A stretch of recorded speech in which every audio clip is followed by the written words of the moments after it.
অবস্থার উন্নতি হচ্ছে তামিম ইকবালের। ভোরে খাবারও খেয়েছেন তিনি। ভাবা হচ্ছে ঢাকার কোনো একটি হাসপাতালে নিয়ে আসার বিষয়টি।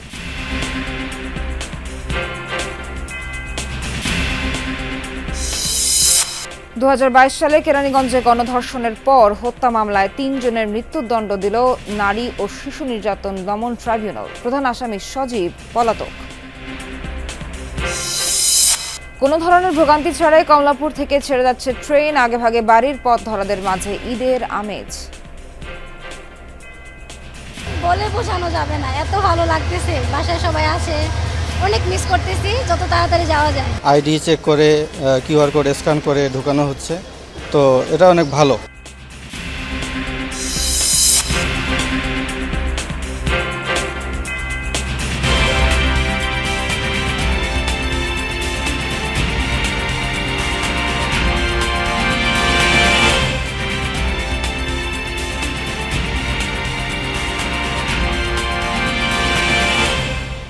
স্বাগত সবাইকে, আমন্ত্রণ যমুনা নিউজে। এতক্ষণ শিরোনাম দেখছিলেন, পুরো খবর জানাতে সঙ্গে আছি আমি Nabila সোহার। Akij Bashir brings the true 700 ppm clear glass in Bangladesh. Akij Bashir Glass. অবস্থার উন্নতি হয়েছে বাংলাদেশের ওপেনার তামিম ইকবালের। ভোর রাতে খাবারও খেয়েছেন তিনি। কথা বলেছেন পরিবারের সদস্যদের সাথে। তার শারীরিক অবস্থার আপডেট জানাতে ডাক্তারদের বেলা 12টার দিকে ব্রিফিং করার কথা রয়েছে। দুপুরে আরও কিছু পরীক্ষা করানো হবে তামিম ইকবালের। সবকিছু ঠিক থাকলে সন্ধ্যা বা রাতে উন্নত চিকিৎসার জন্য নিয়ে আসা হবে ঢাকায়। সকালেও খোঁজ নিয়ে জানা যায় স্থিতিশীল আছে তামিমের অবস্থান। গতকাল সকালে বিকেএসপিতে ডিপিএল এর ম্যাচ চলাকালে অল্প সময়ের মাঝে দুবার হার্ট অ্যাটাক হয় তামিম ইকবালের। শুরুতে ঢাকায় আনার পরিকল্পনা থাকলেও পরবর্তীতে পরিস্থিতি বিবেচনায় দ্রুত তাকে নিয়ে যাওয়া হয় সাভারের কেপিজি হাসপাতালে। সেখানে টানা সিপিআর ডিসি শক দিয়ে খানিক স্থিতিশীল করা হয় অবস্থা। পরবর্তীতে অপারেশন শেষে রিং পরানো হয় তামিমের হার্টে।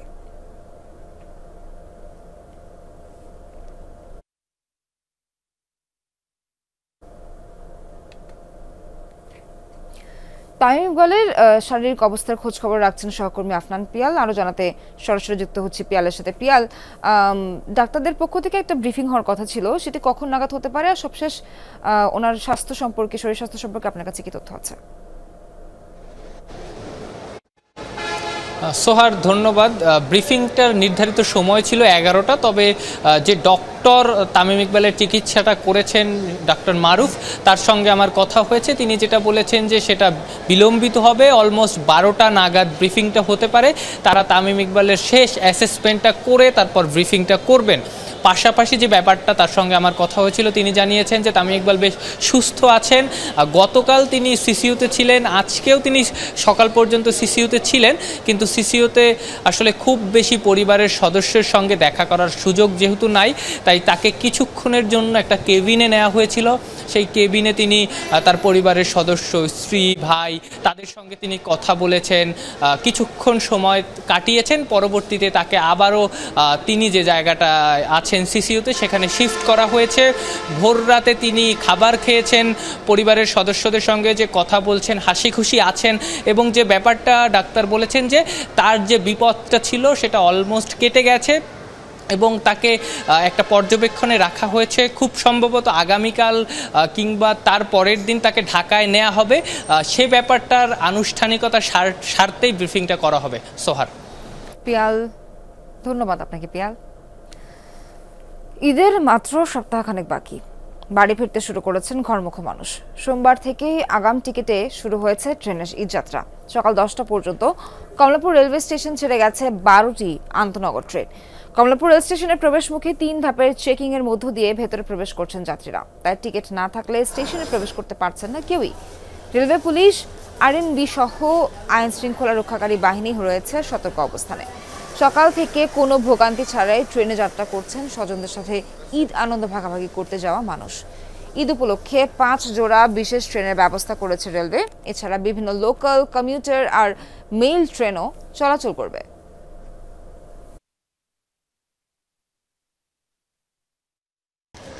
রংপুর এক্সপ্রেসে বাড়ি যাচ্ছি। আজকে প্রায় অনেক দিন পরে যাওয়া হচ্ছে, আর অনেক ভালো লাগতেছে, অনুভূতি অনেক ভালো। বলে বোঝানো যাবে না, এত ভালো লাগতেছে। বাসায় সবাই আছে, অনেক মিস করতেছি। যত তাড়াতাড়ি যাওয়া যায়। তো এবছর আইডি চেক করে কিউআর কোড স্ক্যান করে ঢোকানো হচ্ছে। তো এটা অনেক ভালো, যাতে করে বিনা টিকিটধারী যাত্রীরা যাতে উঠতে না পারে।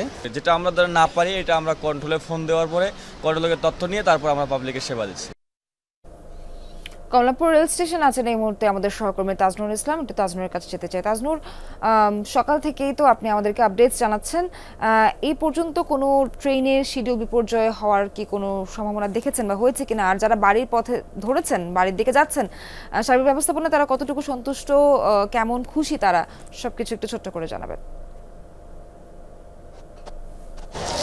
না দেখুন, সব কিছু মিলিয়ে এখন পর্যন্ত যাত্রা খুব দারুণ এই অর্থে যে আসলে কাউকে কোনোভাবে অপেক্ষা করতে হচ্ছে না, এবং অপেক্ষা করার আসলে সুযোগও নেই। কেননা মাত্রই তো গতকাল থেকে শুরু হয়েছে এই যে আগাম যে টিকিটগুলো দেওয়া হয়েছিল এই যাত্রা উপলক্ষে, সেটির আজকে দ্বিতীয় দিন। একই সঙ্গে পরবর্তী সময়ে আরও 5 জোড়া ট্রেন অতিরিক্ত যুক্ত হবে, যখন কিনা যাত্রীর চাপ আরও বাড়বে। সব মিলিয়ে যাত্রা এখন পর্যন্ত বেশ স্বাভাবিক রয়েছে, অর্থাৎ অন্য সময়ের কমলাপুর এই সময়ের কমলাপুর আসলে খুব একটা পার্থক্য যে সেরকমটি ভাবার আসলে সুযোগ নেই। সকাল থেকে যতগুলো ট্রেন ঠিক সময়ে এসেছে, প্ল্যাটফর্মে দাঁড়িয়েছে, যাত্রীরা উঠেছে এবং সঠিক সময়ে ছেড়ে গিয়েছে। এখনও দেখছি যে আন্তনগর বেশ কয়েকটি ট্রেন এখনও সেই তালিকার মধ্যে রয়েছে, বিশেষ করে এর পরেই অগ্নিবীণা এক্সপ্রেস যেটি তারাকান্দিতে যাবে।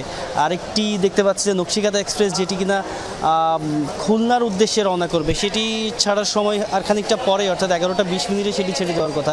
তার আগ পর্যন্ত সবগুলো ট্রেন সঠিক সময়ে ছেড়ে গিয়েছে। যাত্রীদের সন্তুষ্টির কথা বলছিলেন, সবাই বেশ সন্তুষ্ট এই কারণে যে এবার সব টিকিট দেওয়া হয়েছে অনলাইনে, এবং তারা সুবিধা মতো টিকিট কেটেছেন, যেদিনের পেরেছেন সেদিনের টিকিট কেটেছেন। এবং আজকে একজনের সঙ্গে কথা বলছিলাম, তিনি স্টেশনে বসেই ফিরতি টিকিট, অর্থাৎ তিনি কবে ফিরতে চান সেদিনের টিকিটও তিনি কেটে ফেলেছেন। সব মিলিয়ে এই যে সমস্ত রকমের সেবা যে খুব সহজ হয়ে যাওয়া, হাতের মুঠোয় চলে আসে, এই ব্যাপারগুলো নিয়ে প্রত্যেকের মাঝে দারুণ রকমের সন্তুষ্টি রয়েছে। একই সঙ্গে নিরাপত্তা ব্যবস্থা, নিরাপত্তার জন্য যত রকমের তৎপরতা রেলওয়ের নেওয়া দরকার সেগুলো খুব চোখে পড়ার মতো, সেগুলো খুবই চমৎকারভাবে সেগুলো তারা পালন করছেন। এবং সব মিলিয়ে কমলাপুরের যেই ঈদযাত্রা সেটি এখন পর্যন্ত দারুণ রয়েছে। সোহার। তাজনুর, ধন্যবাদ আপনাকে। বরগুনায় আঞ্চলিক মহাসড়কে গাছ ফেলে একটি নৈশ কোচে ডাকাতি হয়েছে। গত রাত 2:30টার দিকে বেতাগী উপজেলায় চান্দখালী এলাকায় ঢাকা বরগুনা আঞ্চলিক মহাসড়কে ঘটনা ঘটে। যাত্রীরা জানায়, ইমরান পরিবহনের বাসটি সোমবার রাতে ঢাকা থেকে বরগুনার উদ্দেশ্যে রওনা হয়। বেতাগীর চান্দখালীতে পৌঁছালে সামনে আরও কয়েকটি ট্রাক দাঁড়ানো অবস্থায় দেখতে পান চালক। গতি কমানোর সাথে সাথে একদল ডাকাত চালকের গলায় অস্ত্র ঠেকিয়ে বাসে ওঠে। পরে 12 থেকে 15 জন যাত্রীর নগদ টাকা, মোবাইল ফোন সহ মূল্যবান সামগ্রী লুট করে তারা। গতিরোধ করা আরেকটি বাসে হানা দেওয়ার চেষ্টা করলেও পুলিশ পৌঁছে যাওয়ায় পালিয়ে যায় ডাকাতরা। জড়িতদের ধরতে অভিযান চলছে বলে জানিয়েছে পুলিশ। ঈদের আগে এমন ঘটনায় যাত্রীদের মাঝে আতঙ্ক ছড়িয়ে পড়েছে।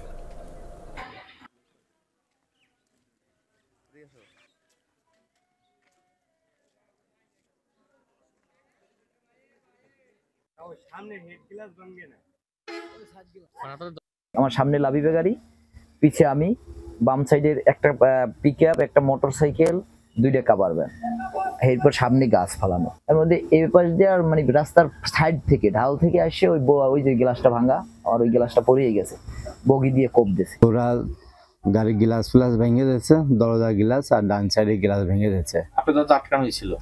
হ্যাঁ, আমার দরজা আটকানো ছিল, আমার গাড়ির ভিতরে উঠতে পারিনি ওরা। আমি চাই বরগুনা থানা কর্তৃপক্ষ যে কোনো ভাবেই হোক না কেন, এই সড়ক পরিবহন যারা আছে সর্বক্ষেত্রের জন্য তারা একটা নিরাপত্তা দেওয়ার জন্য চেষ্টা করে। তো আমাদের ডিউটিগত অবস্থা হচ্ছে দ্রুত গেছে, যার কারণে ডাকাতিটা সম্পূর্ণ হতে পারে না। আমাদের টহল ডিউটি তো বাড়ানো আছে, ঠিক আছে, তৎপর আছে, এজার পাইলে আমরা মামলা নেব।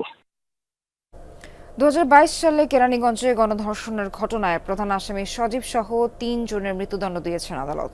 আজ নারী ও শিশু নির্যাতন দমন ট্রাইব্যুনাল 4-এ এ রায় দেন। কেরানীগঞ্জ মডেল থানায় দায়ের করা এই মামলার প্রধান 2 আসামি সজীব ও আলী আকবর এখনও পলাতক।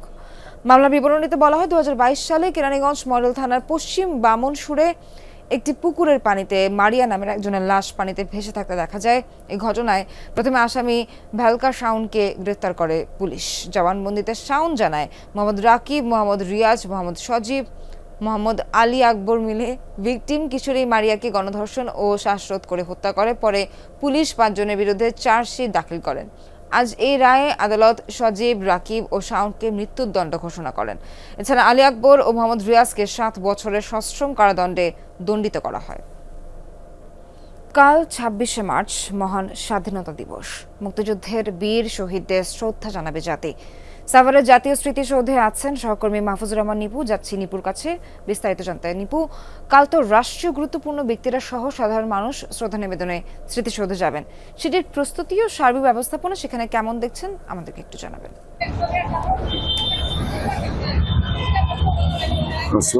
এরই মধ্যে কিন্তু পুরোপুরি প্রস্তুত সাভারের জাতীয় স্মৃতিসৌধ। আপনি জানেন যে রাত পোহালি কিন্তু মহান স্বাধীনতা দিবস, আর এই দিবসটি ঘিরে গণপূর্ত বিভাগ, আইন শৃঙ্খলা রক্ষাকারী বাহিনী, বিভিন্ন দপ্তরের লোকজন কিন্তু তাদের যে শেষ প্রস্তুতি সেটি কিন্তু সম্পন্ন করেছেন। গণপূর্ত বিভাগের পক্ষ থেকে আমাদেরকে যেটি জানানো হয়েছে সেটি হচ্ছে যে পুরো স্মৃতিসৌধ এলাকা ধুয়ে মুছে ফুল আর রং তুলির আচরে কিন্তু সাজিয়েছেন। এবারেও কিন্তু লাল সবুজের আভায় গোটা স্মৃতিসৌধ এলাকাটা কিন্তু সাজানো হয়েছে। আমরা দেখেছি যে কিছুক্ষণ আগে এসএসএফ কিন্তু এই স্মৃতিসৌধের নিরাপত্তার দায়িত্ব নিয়ে নিয়েছেন এবং এখন পর্যন্ত আইন শৃঙ্খলা রক্ষাকারী বাহিনীর পক্ষ থেকে আমরা দেখেছি যে বেশ কিছু তৎপরতা রয়েছে।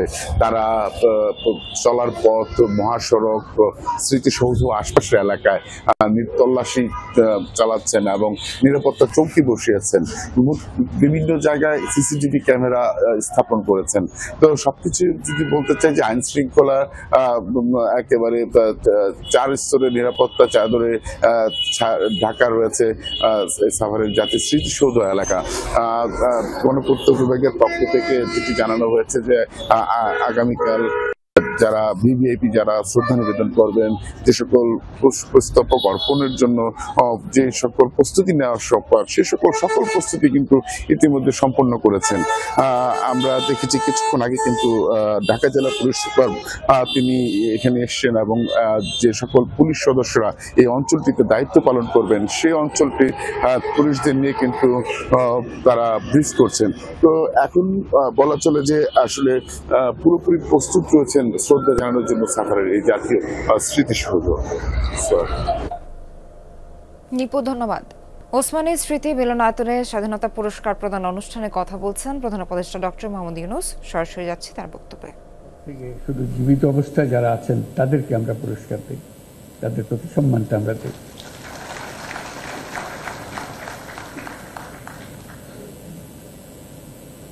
তারা আমাদের জাতিকে এক মহান উচ্চতায় নিয়ে গেছে। পুরস্কার দিয়ে আমরা শুধু তাদেরকে সম্মানিত করছি না, আমরা বরং জাতি হিসেবে নিজেদের সম্মান তাদের মাধ্যমে পাচ্ছি। তারা প্রত্যেকেই আন্তর্জাতিক ক্ষেত্রে বহুল পরিচিত। তারা সারা জাতির জন্য অনেক কিছু দিয়ে গেছেন। তাদের কথা, তাদের জীবদ্দশায় আমরা স্মরণ করতে না পারলে আমরা একটা অকৃতজ্ঞ জাতি হিসেবে চিহ্নিত হয়ে যাব। আমরা চাই যাদেরকে আমরা এই সম্মান দিতে চাই যথাসময়ে সেটা যেন আমরা দেই। উপস্থিত সুধীবৃন্দ, সবাইকে আমার শুভেচ্ছা সময় সেটা যেন আমরা দেই। উপস্থিত সুধীবৃন্দ, সবাইকে আমার শুভেচ্ছা এবং সালাম জানাচ্ছি। আসসালামু আলাইকুম। আজ 25শে মার্চ মানব সভ্যতার ইতিহাসে কলঙ্কিত এক হত্যাযজ্ঞের দিন। 1971 সালের আজকের রাতে পাক হানাদার বাহিনী নিরস্ত্র ঘুমন্ত বাঙালির উপর নির্মমভাবে গুলি চালিয়ে হাজারো মানুষকে হত্যা করে। 25শে মার্চ থেকেই এই দেশের মানুষ সশস্ত্র প্রতিবাদে জেগে উঠেছিল। 9 মাসের যুদ্ধের মধ্য দিয়ে স্বাধীন হয় বাংলাদেশ। আজকের দিনে গভীর শ্রদ্ধার সঙ্গে স্মরণ করছি স্বাধীনতা যুদ্ধে সকল বীর শহীদ ও মুক্তিযোদ্ধাদের।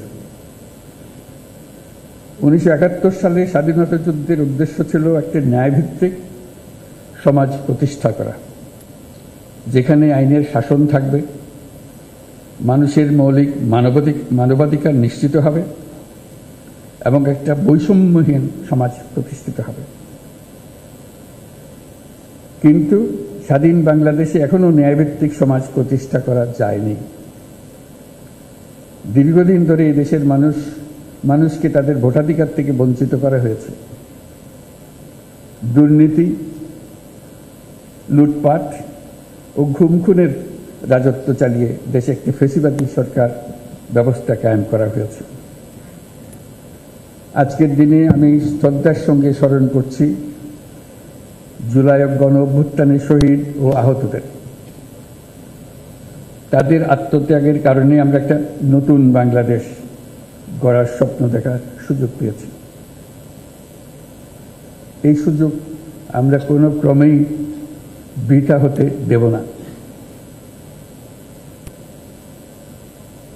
সুধীবৃন্দ, কৃতিত্বপূর্ণ অবদানের জন্য এই বছর অন্তর্বর্তী সরকার 6 জন বিশিষ্ট নাগরিককে মরণোত্তর স্বাধীনতা পুরস্কারে ভূষিত করেছে। তারা সবাই বাংলার সূর্য সন্তান। অধ্যাপক জামাল নজরুল ইসলাম একজন বিশ্ববরেণ্য বিজ্ঞানী। পৃথিবীর নামকরা সব বিজ্ঞানীরা তাকে চেনেন। তিনি সবসময় প্রকৃতি ও মানুষের কল্যাণে নিয়োজিত ছিলেন। আল মাহমুদ আধুনিক বাংলা সাহিত্যের অন্যতম উজ্জ্বল কবি। তার কবিতা বহু কবি, লেখক, পাঠককে অনুপ্রাণিত করেছে। বিশ্বের শীর্ষস্থানীয় বেসরকারি উন্নয়ন সংস্থা ব্র্যাকের প্রতিষ্ঠাতা স্যার ফজলে হোসেন আবেদ। ইউক্রেনে যুদ্ধ বন্ধে প্রায় 12 ঘন্টা বৈঠক হয়েছে রুশ ও মার্কিন প্রতিনিধিদের মধ্যে। সোমবার সৌদি আরবে এই বৈঠক অনুষ্ঠিত হয়। কিয়েভ ওয়াশিংটন বৈঠকের একদিন পরই আলোচনায় বসলেন যুক্তরাষ্ট্র এবং রাশিয়ার প্রতিনিধিরা। এ সময় অন্তত 30 দিনের যুদ্ধবিরতি নিয়ে আলোচনা হয় দুপক্ষের মধ্যে। তবে সবচেয়ে বেশি জোর দেওয়া হয় কৃষ্ণ সাগরের সামুদ্রিক যুদ্ধবিরতির ওপর। বড় ধরনের সমঝোতায় যাওয়ার আগে আংশিক যুদ্ধবিরতির ওপরও গুরুত্ব দেওয়া হয়। 3 বছর ধরে চলা রাশিয়া ইউক্রেন যুদ্ধ বন্ধের জন্য ক্ষমতায় আসার পর থেকে উদ্যোগী হয়ে ওঠেন মার্কিন প্রেসিডেন্ট ডোনাল্ড ট্রাম্প। এরই মধ্যে ফোনালাপ করেছেন রুশ প্রেসিডেন্ট পুতিনের সাথেও।